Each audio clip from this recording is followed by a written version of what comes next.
Hey nerds, how's it going?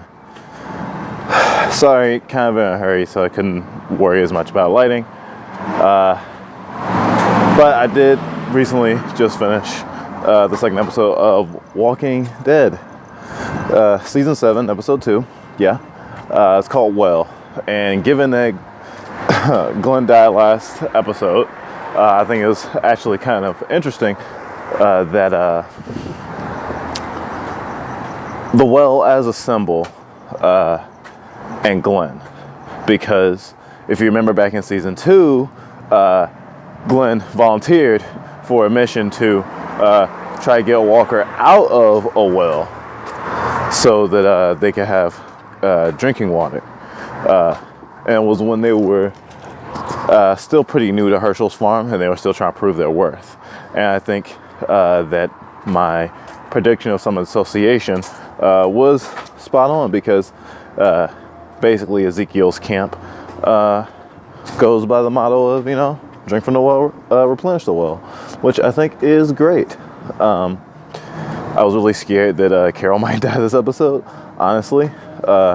Seems like she has a lot of stuff to do, more than Abraham and Glenn did before their arcs came to a tragic end. However, I felt like it might be a little awkward for her in this world now, considering she has like intense PTSD right now and delusions apparently, because she saw all the people that Morgan and the Kingdomites were killing were humans. And even with the twins back when Carol was still trying to take care of kids, even with their different views on humans and walkers and killing them and whatnot, we never saw anything from their perspective as, whoa, these are actually humans we're killing. The last person to actually believe that the walkers were still human was, well, Hershel, at least in the most real way. Sorry, the governor, who got killed by Hershel. Sorry, who Hershel was killed by. Gosh, there's so many links, and you can just go down the rabbit hole.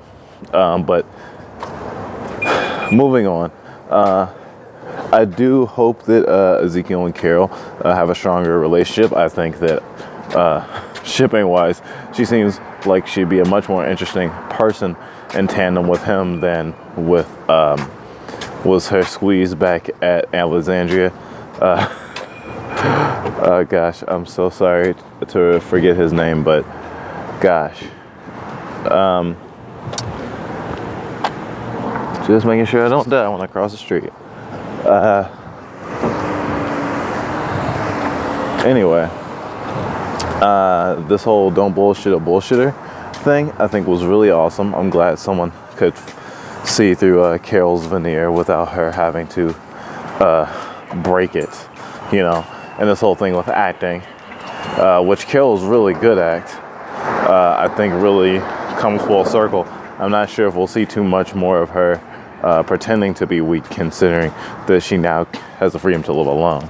I'm glad she wanted to live in the house and not die, because I was really scared that she was just going to hug that walker, because spoilers for comics, just skip the next like 10 seconds. She kills herself in the comics, suicide, in the prison. So considering all that, I would imagine that as soon as they feel like Carol's exhausted her dramatic appeal, that she will be deader than Noah. She'll be even deader than Noah. It's nice to see Morgan find some usefulness and feeling good about himself. He questions himself a lot, which I really appreciate. Not enough characters in Walking Dead question themselves, even in conversations. And maybe you shouldn't be trusting Ezekiel and his men so quickly, but the fact that he was like, hey, did you ask me to come out here because I already killed a savior, so it'll be an asset? It's like, no, you probably want to use discretion because they're the saviors, and if you've dealt with them before, you know, you are still an asset, but for different reasons, not because bloodthirsty killer, right? So there's a lot of ways to take how things went down in terms of the savior trade-off, because it seems like they had never fucked up before. So this guy taking a swing at a savior was actually really, really kind of a no-no. But not so much of a no-no that anyone needs to die, but it also shows that, hey, you know, the saviors definitely still kill people, but it's like, hey, we don't kill random people. We think about it. We think about how much it'll hurt you or how much it'll hurt your community. Given all the analysis going around about, you know, why Glenn and his partner in crime were chosen to die. Ezekiel showing his true colors is totally awesome. I think that it really reminded me a lot of Father Gabriel, and just having like, or Eastman, having like this really interesting backstory tied in to their kind of post-apocalyptic backstory. And even though we don't get to see it, I definitely still appreciate it. I think that's mostly what I wanted to cover. It won't make this run too long. But I hope you guys are enjoying The Walking Dead, and have a great weekend.